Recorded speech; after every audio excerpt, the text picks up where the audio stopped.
The first point that we want to bring out is the fact that this is an experimental vaccine and not a vaccine at this point.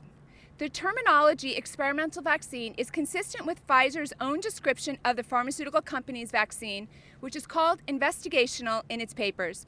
According to the FDA, an investigational drug can also be called experimental, and it means that it's still being studied to see if your disease or medical condition improves while taking it. That's the most important point that we need to start with.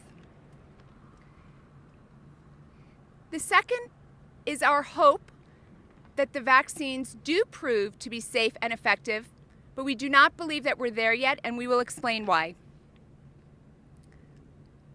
We are concerned about the prioritization of receiving a vaccine based upon anything other than a person's medical risk of COVID-19.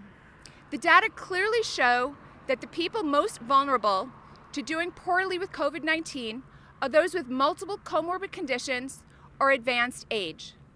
Because we know the science, we know that it is important to prioritize based only upon the science. We'll get into detail later about other types of prioritization that appear clear from the language in Operation Warp Speed and the CDC. And we want to stress to the American people that there can be no other reason to prioritize an experimental vaccine other than scientific justification.